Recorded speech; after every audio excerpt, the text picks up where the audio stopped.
Olá, sejam bem-vindos novamente e vamos continuar com a leitura do livro A Chave Mestra, lição 12.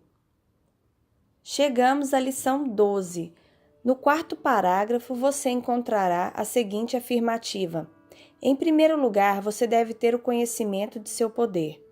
Em segundo lugar, a coragem de ousar. Em terceiro, a confiança de agir. Se você se concentrar nos pensamentos dados, dispensará a eles sua completa atenção. Descobrirá um mundo de significados em cada sentença e irá atrair a si outros pensamentos em harmonia com eles. Em breve você entenderá o pleno significado do conhecimento vital no qual está se concentrando. O conhecimento não se aplica a si mesmo. Somos nós, na condição de indivíduos, que precisamos fazer a aplicação, e essa consiste em fertilizar o pensamento com um propósito vivo. O tempo e o pensamento que a maioria das pessoas desperdiça em esforços sem direção realizariam milagres se fossem devidamente dirigidos a algum objetivo especial em vista. Para dirigi-los, é necessário centrar sua força mental num pensamento específico e mantê-la ali, com exclusão de todos os outros pensamentos. Se você olhar pelo visor de uma câmera, descobrirá que quando o objeto está fora de foco, a fotografia é imprecisa e possivelmente borrada, mas quando se obtém o foco adequado, a imagem é clara e distinta. Isso ilustra o poder da concentração. Se você não conseguir se concentrar no objeto que tem em vista, obterá um contorno difuso, indiferente, vago, indistinto e borrado de seu ideal, e os resultados serão de acordo com sua imagem mental. Não há nesta vida um objetivo que não se possa realizar melhor por meio da compreensão científica e do poder criativo do pensamento. Esse poder de pensar é comum a todos. O homem é porque pensa. O poder humano de pensar é infinito. Consequentemente, o seu poder criativo é ilimitado. Sabemos que o pensamento está construindo para nós a coisa em que estamos pensando e, concretamente, trazendo-a para mais perto. No entanto, temos dificuldades em banir o medo, a ansiedade ou o desânimo, que representam forças poderosas de pensamento e que continuamente enviam para longe as coisas que desejamos, de modo que, com frequência, damos um passo para diante e 2 passos para trás. A única maneira de evitar o retrocesso é continuar a seguir adiante. O preço do sucesso é a eterna vigilância. Para ele, há 3 etapas e cada uma é absolutamente essencial. Em primeiro lugar, você deve ter o conhecimento de seu poder. Em segundo lugar, a coragem de ousar. Em terceiro, a confiança de agir. Tendo isso por base, você pode construir um negócio ideal, um lar ideal, amizades ideais e o ambiente ideal.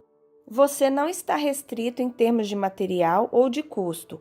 O pensamento é onipotente e tem o poder de retirar recursos para tudo de que ele precise do banco infinito das substâncias primárias. Os recursos infinitos estão, portanto, à sua inteira disposição. Mas você precisa ter um ideal nítido, bem traçado e definido.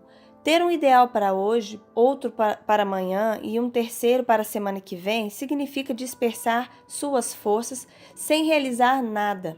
O resultado que você obterá será uma combinação incoerente e caótica de material desperdiçado. Infelizmente, é o resultado que muitos estão garantindo, e a causa é óbvia. Se o escultor começar a trabalhar com o cinzel num bloco de mármore e mudar seu ideal a cada 15 minutos, que resultado poderá esperar? E por que você deveria esperar um resultado diverso ao moldar a substância mais preciosa e mais plástica de todas, a única substância real? Na perda de riqueza material se encontra com frequência o resultado de tanta indecisão e pensamento negativo. De repente, desaparece uma pretensa independência que exigiu muitos anos de trabalhos e esforços. Quase sempre se descobre então que o dinheiro e propriedades não representam independência de modo algum. Pelo contrário, a única independência que há é o conhecimento prático e operacional do poder criativo do pensamento. Você só poderá obter esse prático método operacional quando houver aprendido que o único poder real que se pode ter é o de se ajustar a princípios divinos e imutáveis. Você não pode mudar o infinito, mas tem condições de alcançar a compreensão das leis naturais. O prêmio dessa compreensão é a percepção consciente da própria capacidade de ajustar suas faculdades de pensamento ao pensamento universal, que é onipresente. Sua capacidade de cooperar com essa onipotência irá indicar o grau de sucesso alcançado por você. O poder do pensamento tem muitas imitações que são mais ou menos fascinantes, mas os resultados, em vez de ser proveitosos, são nocivos.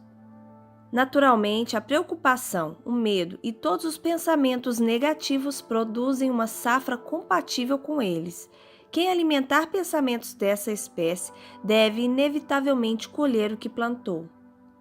Por outro lado, existem os caçadores de fenômenos que se alimentam das chamadas provas e demonstrações obtidas nas sessões espíritas de materialização. Eles escancaram as portas da mente e se encharcam nas correntes mais venenosas que podem ser encontradas no mundo mediúnico. Parecem não entender que é a capacidade de se tornar negativo, receptivo e passivo, esvaziando-se assim de toda a força vital, o que lhes permite manifestar essas formas pensamento vibratórias. Também há os devotos do hinduísmo, que veem uma fonte de poder nos fenômenos de materialização realizados pelos chamados adeptos, esquecendo-se ou nunca percebendo que, tão logo retirada a vontade, as formas murcham e desaparecem as forças vibratórias das quais elas se compõem. A telepatia ou transmissão de pensamento tem recebido bastante atenção, mas ela exige um estado mental negativo por parte do receptor. A prática é nociva. Um pensamento pode ser enviado com a intenção de ouvir ou de ver, mas trará a punição cabível à inversão do princípio envolvido. Em muitas instâncias, o hipnotismo é decididamente perigoso para o sujeito, tanto quanto é para o operador. Nenhum conhecedor das leis que governam o mundo mental cogitaria de tentar o domínio da vontade de outrem, pois ao fazê-lo, irá gradualmente e com certeza se despojar de seu próprio poder. Todas essas perversões têm sua satisfação temporária e, para alguns, uma aguda fascinação. Existe, contudo, uma fascinação ainda maior na verdadeira compreensão do mundo do poder interior. Um poder que aumenta com o uso, que é permanente em vez de fugaz, que além da potência como agente corretivo para remediar os erros passados ou resultados do pensamento errôneo, é também um agente profilático a nos proteger de todas as formas de perigo. Finalmente, é uma força criativa concreta com que podemos construir novas condições e um novo ambiente. Segundo a lei, o pensamento estabelece correlação com o seu objeto e manifesta no mundo material a correspondência da coisa pensada ou produzida no mundo mental. Então, discernimos a absoluta necessidade de ver que cada pensamento contém o germe inerente da verdade, para a lei de crescimento poder levar o bem a se manifestar, pois só o bem pode conferir qualquer poder permanente. O princípio que dá ao pensamento o poder dinâmico de criar correlação com seu objeto e, portanto, de dominar qualquer experiência humana adversa é a lei da atração, que é outro nome para o amor. Este é um princípio eterno e fundamental, inerente a todas as coisas, em todo o sistema de filosofia, em toda religião e em toda ciência. Não há como escapar à lei do amor. O que comunica vitalidade ao pensamento é o sentimento. Sentimento é desejo e desejo é amor. O pensamento impregnado de amor se torna invencível. Sempre que o poder do pensamento for entendido, veremos enfatizada essa verdade. A mente universal não é apenas a inteligência. mas é também substância. E essa substância é a força atrativa que reúne os elétrons pela lei da atração para que eles formem os átomos. Os átomos, por sua vez, são reunidos pela mesma lei e formam as moléculas. As moléculas assumem formas objetivas. E assim, constatamos que a lei do amor é a força criativa por trás de cada manifestação, não só de átomos, mas de mundos, do universo, de tudo acerca do qual a imaginação possa formar algum conceito. É a operação dessa maravilhosa lei da atração que levou homens de todas as idades e de todas as épocas a acreditar que deveria haver algum ser pessoal que atendia aos pedidos e desejos deles e que, para tanto, manipulava os acontecimentos. O que forma a força irresistível chamada de lei da atração é a combinação de pensamento e amor. Todas as leis naturais são irresistíveis. A lei da gravidade, ou a eletricidade, ou qualquer outra lei, todas operam com exatidão matemática. Não há variação. Só o canal de distribuição pode ser imperfeito. Quando uma ponte cai, não atribuímos a queda a nenhuma variação da lei da gravidade. Quando uma lâmpada não acende, não concluímos que as leis que regem a eletricidade talvez não sejam confiáveis.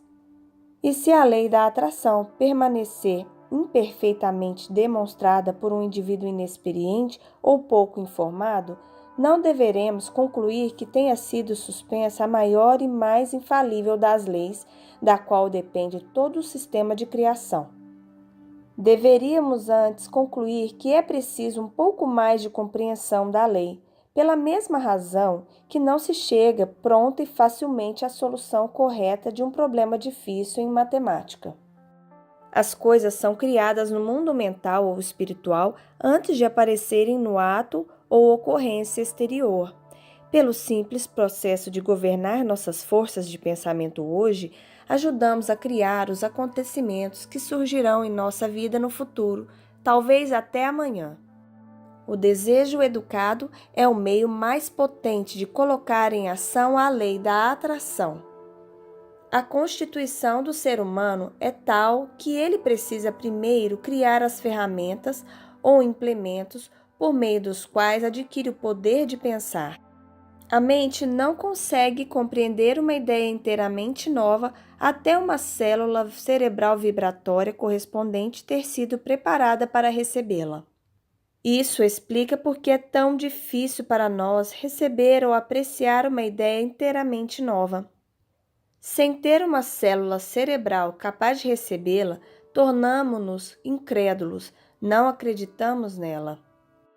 Por conseguinte, se você não conhece a onipotência da lei da atração e o método científico por meio do qual ela pode ser posta em prática, ou se desconhece as ilimitadas possibilidades abertas aos que estão capacitados a aproveitar os recursos oferecidos por ela, comece agora a criar as células cerebrais necessárias à compreensão dos poderes ilimitados que a cooperação com a lei natural lhe pode facultar. Isso se faz por meio de concentração ou atenção. A intenção governa a atenção. O poder vem por intermédio do repouso. É pela concentração que se produzem os pensamentos profundos, as palavras sábias e todas as forças de alta potencialidade. É no silêncio que você entra em contato com o poder onipotente da mente subconsciente, da qual se origina todo o poder. Quem deseja sabedoria, poder ou sucesso permanente de qualquer tipo, só irá encontrá-los em seu interior. Trata-se de uma expansão. Os que não pensam talvez concluam que o silêncio é muito simples e fácil de alcançar, mas é preciso lembrar que só no silêncio absoluto o indivíduo pode entrar em contato com a própria divindade. Podemos aprender sobre a lei imutável e abrir para si os canais pelos quais se chega à perfeição, graças à prática persistente e à concentração. Esta semana, vá para o mesmo cômodo, sente-se na mesma cadeira, na mesma posição de antes. Procure relaxar, tanto física quanto mentalmente. Sempre haja assim. Não tente fazer nenhum trabalho mental sob pressão. Veja se os músculos ou nervos estão tensos, se você está inteiramente confortável. Agora perceba sua unidade com a onipotência. Entre em contato com esse poder. Adquira uma profunda e vital compreensão, apreciação e percepção do fato de que sua capacidade de pensar é sua capacidade de agir sobre a mente universal e traga a manifestação. Perceba que ela irá atender a toda e qualquer solicitação. Perceba que você tem exatamente a mesma habilidade potencial que qualquer indivíduo teve ou terá algum dia, porque cada um é apenas uma expressão ou manifestação do Uno. Todos são parte do todo. Não há diferença em espécie ou qualidade, a única diferença é de grau. E ele finaliza a lição com uma frase de Wilson: o pensamento não pode conceber algo que não possa ser trazido à expressão. O primeiro a pronunciá-lo pode ser apenas quem sugeriu, mas o executor irá aparecer. Fim da lição 12. Eu espero que tenham gostado. Compartilhe o conhecimento com outras pessoas e até a próxima. Muito obrigada!